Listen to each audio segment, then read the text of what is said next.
Alright everybody, how you doing? Welcome to another game of War Machine. I'm Lightem'up. I got a battle report here between my Skorne army, Mordikaar leading it, and my buddy's Retribution running his Vyros 2 list. I got this Mordikaar list I've been practicing with for a couple weeks now. He's running a Despoiler, which will be proxied by a Sentry for this game. Despoiler's still getting painted up. Gladiator, Tiberion, and a Cyclops Brute in the battle group. One Void Spirit with Hakaar the Destoryer, Saxon Orrik for some Pathfinder for the troops, some Beast Handlers, Mid Unit of Karax, and Max Keltarii.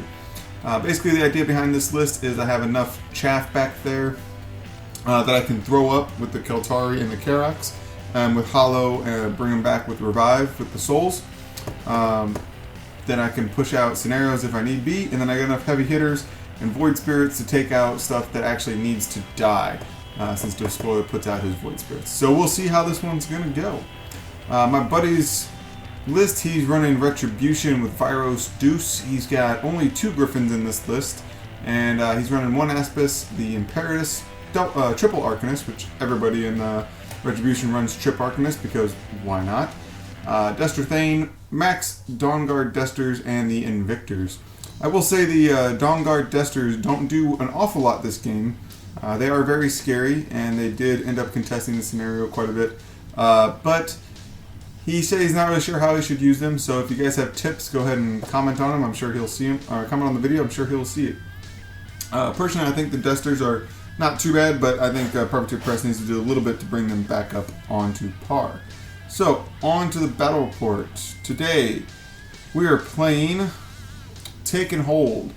You'll see that big objective there in the middle is going to be a pain in the butt for both me and my opponent the entire game.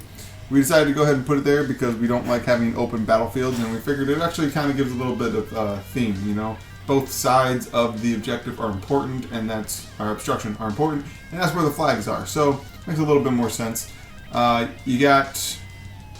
I'm going first. I believe I won the roll to go first and chose this. My buddy chose the side he's on so that he can have that wall if need be.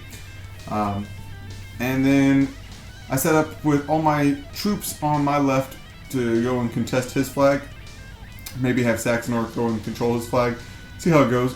And then pretty much all my beasts on my right. Although you can't quite make it out, but just above, right where Saxon is, there's a hedge grove that we're rolling as a hedge. So it'll be providing concealment, no cover.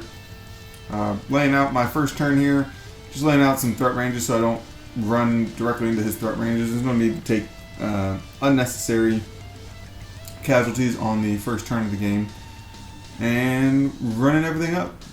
First turn is pretty simple, it's just going to be standard. I am going to have Hollow put up onto the Keltarii. I think the Keltarii, I'm flip-flopping between them and Annihilators, so I'd like to see your guys' opinions, what you guys think between Keltarii and Annihilators. And both 15 points. Keltarii got a little bit more defense against gunshots, and in this list it'll actually, with my feet, be 2 more defense against gunshots, whereas the Annihilators, Keltarii end up being defense 18 with my feet against range attacks, whereas Annihilators end up only defense 16 with the feet. So, unfortunately, you know, Keltarii don't hit as hard, and the Annihilators, that's where they come in with the hitting hard. I'm still hesitant. I'm not 100% sure which group I want to go for. Like I said in the previous video, if I had a max unit of Karax, it'd be really simple because I just max out the Karax, probably bring a min unit of Karax, and then just make up the point difference with like a solo or 2. Probably a solo because it's going to leave me with 4 points. So, but pretty standard stuff. Move everything up. Run Hakaar behind the Karax and Keltarii there in the center. And then my opponent's going to go and he's going to just run everything up for the most part, keeping his Invictors spread out so I can't just kill all of them. My Void Spirit's on the other side of the table, so he won't be able to get down to there. And he's going to keep his Cav on the other side of that forest and well out of threat range of my Void Spirit, which is sad for me, but is smart for him. Like I said, those Cav end up being a nuisance for the most part for the game. They do a little bit of work, definitely not 20 points of work, but they are scary, and that actually makes me feel like they do their job. You know, you can't ignore them or they will hurt you, but you don't have to commit too much to them. I don't know. We'll see how that works out. Alright, so basically on this turn, I'm going to spend some time. You see me putting down a proxy base there. I'm spending my time trying to see where I can get the best Essence Blasts off of, and who I can get with an Essence Blast. Great thing about pre-measuring, I mean, you can waste all the clock you want, but I try to use a little bit of time at the beginning to plan it out. With the pre-measure, you can actually lay out where your sprays are going to be. That's amazing. And then go into the actual turn. I do run the Karax. Don't do a shield wall order. Don't think shield guard would have helped him too much since his Invictors can CRA and just blow him to pieces. I am going to be Essence Blasting that Karax that's up front when I get to Mordikaar's turn. So, on to the Keltarii. They just go and get a press forward order. I believe I get 5 charges into one of the Griffins and 3 charges into another Griffin. Or maybe 6. I think it's 6 and 3. And then one just runs to engage an Arcanist. Unfortunately, even doing 3 2-man CMAs into the Griffin, I believe I do a whole like 2 or 3 points of damage, something like that, to his shield, which is pretty garbage. And then the other Griffin maybe does 6 points of damage to him. I don't know, not an awful lot. Mordikaar is going to go ahead and move up. He is going to be popping his feet this turn and putting here comes the Essence Blast. We will roll to see if I can kill any of these guys. Vyros did put up deceleration, so unfortunately I am unable to kill any of those guys, and I actually just end up killing my own guy. So that's a sad time. Other than that, everything's just running into position, and that's the Brute charging up, and he is going to wail on that Griffin and actually manage to take out its Cortex, which is good. Gets him about half dead. I think leaves him maybe with 8 or 9 boxes, so maybe a little over half dead. And then the other 2 heavies are going to reposition. Idea here, why the Despoiler is where he is I really want, I know he can clear out the Karax with the Invictors, and I really wanted him to send Imperatus in to kill the Despoiler, because I think if I can kill Imperatus, I'll trade Despoiler for Imperatus, because Tiberion will kill Imperatus, just murder him. And then if I can kill Imperatus, the Gladiator on top can take care of the 2 lights, and then I think I'd pretty much have this game in hand. The Cav obviously would be the next issue, but that's the plan. We'll see how that goes. Right now you see his Invictors are just mowing down my Karax. There goes another one there, and there's only 2 left now, so there's one, and the last one is going to go ahead and die there. So all my Karax died. Hakaar, who is kind of hiding behind Tiberion in this view, he's just to the left of Tiberion. Hakaar fills up on souls, and even my feet did not do anything. Defense 15 is not going to help against aiming CRA Invictors. Alright, so after that, I think he was starting to build up a synergy chain with his Griffins up top. You'll see he moved his Arcanist to repair the one Griffin. Then the Aspis came up and killed a Keltarii. Get that synergy chain rolling. Vyros himself is going to be charging over, and he's going to be killing my Void Spirit because he's afraid the Void Spirit will take out his Cav, which the Void Spirit probably would have. And then we'll be repositioning to a better position for himself. Alright, so I think, okay, so right now the 2 Lightjacks, the 2 Griffins up front are just murdering all of my Keltarii with the +3 synergy. I believe they're up to +3 now, or at least they're B +3 with the second Griffin goes. They're able to kill off quite a bit of Keltarii, which is okay for me. I mean, like I said, they're just chaff unit. They're just giving me souls, nice and cheap. And then you see all the pile of souls going around my feet token there. Vyros 2 did pop his feet. He just put out the token there. Unfortunately, he gets smart and he does not take my bait for going after the Despoiler and decides to move his Imperatus onto the other side of the obstruction. Now looking at this video here, I think I would have been smart if I positioned Tiberion and just ran him to the front of the obstruction to to force Imperatus over to him. Unfortunately, you'll see by the end of my turn, I do not move him Tiberion where he should move. That is unfortunate for me, but stuff happens. I do have a fat stack of Fury with Mordikaar, which is nice. Thanks to all those tasty souls. Hakaar is going to run first. He's going to get up there, and I'm going to try to use him as a bait for Imperatus instead. Obviously, I think Tibbers would have been a bigger piece of bait for him, but the Keltarii at the top are going to go, and they're going to charge a couple people. I believe one charged into an Arcanist, missed, failing to kill him, and the other ones charged I think the Destor and a Griffon. There's only like 3 Keltarii left alive right now. So once Mordikaar goes, he'll bring a couple more back, but currently there's only 3. And here goes Mordikaar. So he's laying out how much fury he has. He's able to bring back 3 of the Keltarii.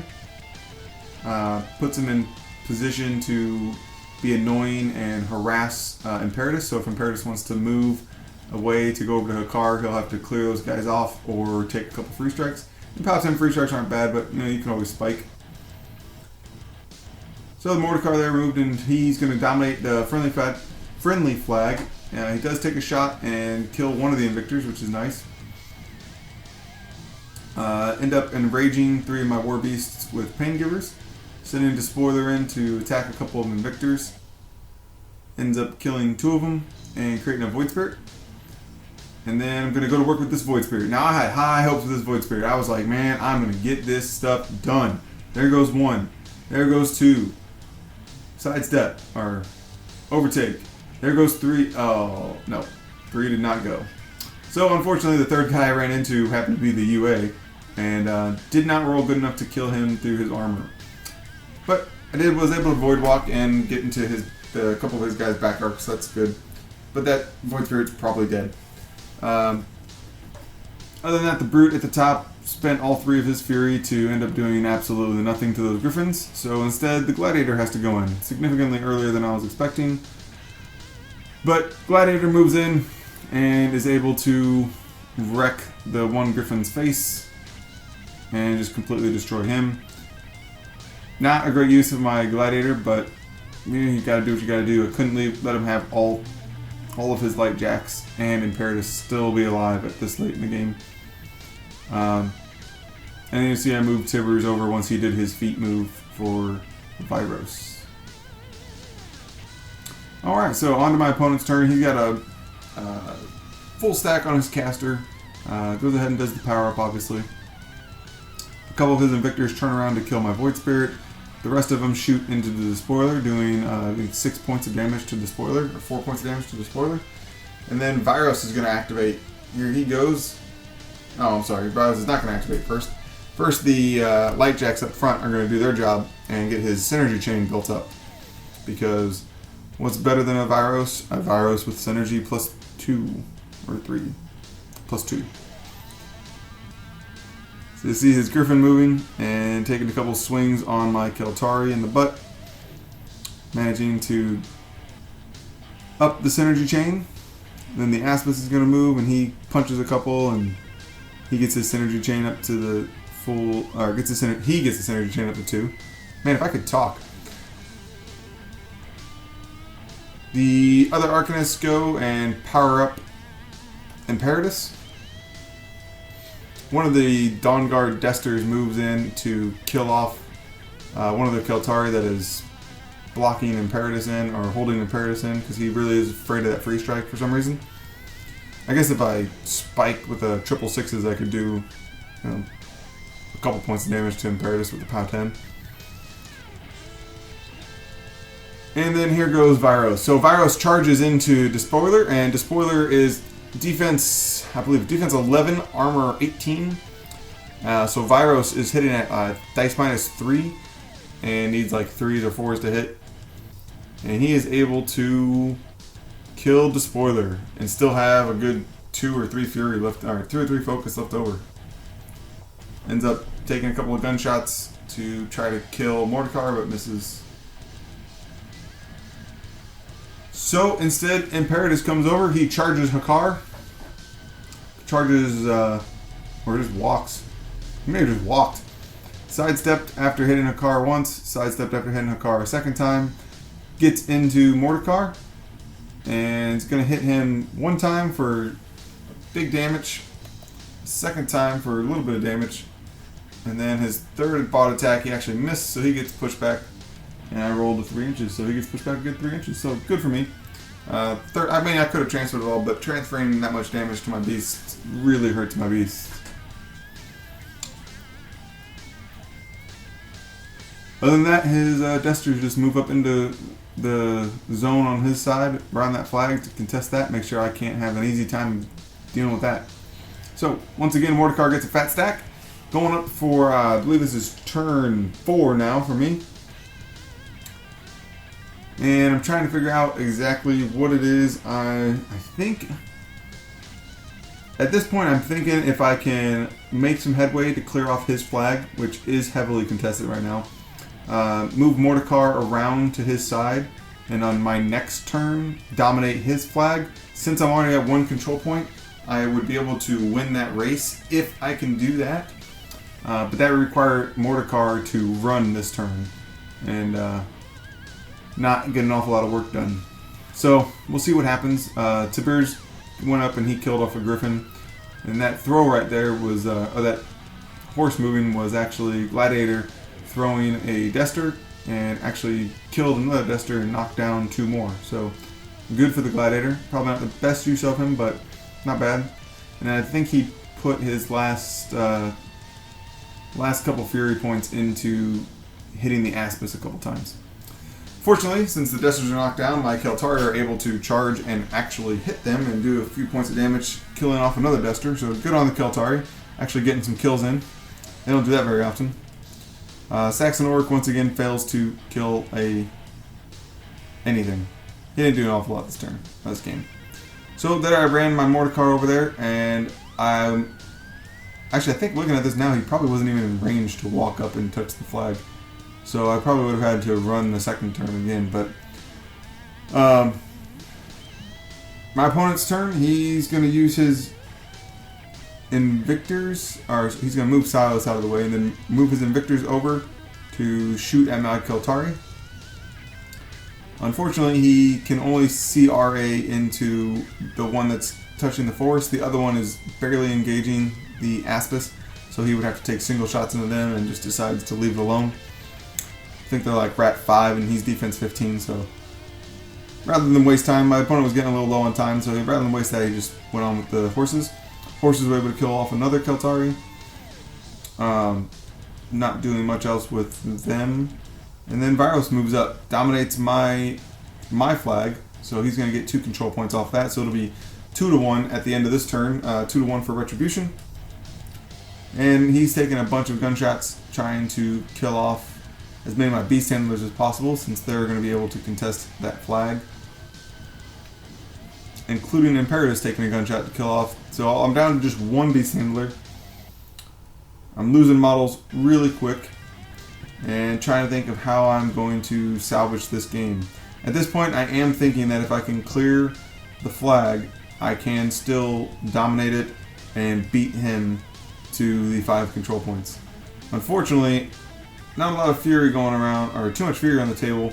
Nothing frenzied, but nothing, all that fury stayed. So there's 6 fury on the table, which means my Gladiator can't do an awful lot. My Brute can do basically nothing, and Tiberion is really blocked in. I didn't want to just run Tiberion in front of Imperatus because he would just die to Imperatus, and that would not serve a big purpose. I mean, 1 beast handler can do the exact same thing that a Tiberion can in that point, contest the zone for 1 turn. But after doing what I can do with my beasts, I realize I'm not going to be able to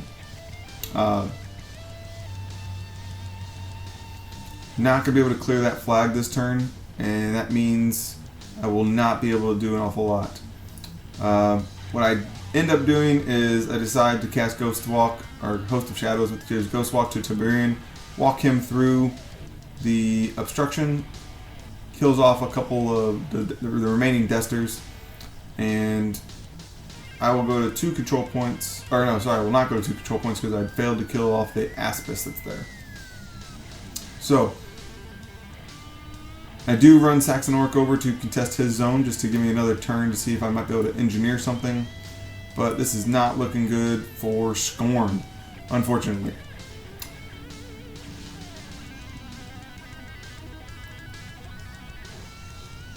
So he's going to move his Invictors up, get a couple of them in contesting range, and start shooting down Mordikaar with massive CRAs. Vyros himself just moves up, kills Saxon Orrik by himself, and repositions back to the flag. So he will get up to 4 control points at the end of this turn. And that means I would just basically be left with kill Vyros or lose the game. And really not a lot I'm going to do there. So at that point, I mean, we end up playing out the game, but there's no point in showing you guys the rest of that. It's just a bunch of a couple models dying. End up losing this game. It'll be a victory to Retribution. He wins on scenario 5-1, and I'm going to need more practice against Retribution. But it was a good game. I liked it. I think my strategy at first was good. I failed to stick to it. That obstruction in the middle really caused me a lot of problems. And if I can figure out a way, if I could have figured out a way to get around it, it would have been a significantly different game. I think if I had just committed Tiberion to one side or the other instead of switching him back and forth between the two sides, it also would have been a significantly different game. But that's how it goes. As for news and announcements, if you guys are planning on going to War Machine Weekend, let me know in the comments or let me know on my Facebook page. Check out my Facebook page at facebook.com/lightemupwmh. I'd love to hear from you guys, and that's how I'm going to be trying to get list suggestions and what you guys want to see. And, you know, best way for me to give you guys, just like Mr. Malorian says, best way for me to give you what you want to see is for you to tell me. I don't have an awful lot, but I have a lot of Skorne and I have a lot of Signar, and I'd love to. I would love to play what you guys want to see. All right, so have a good night, guys. Hope to see you at War Machine Weekend. If not, I will see you next week with another battle report. Later.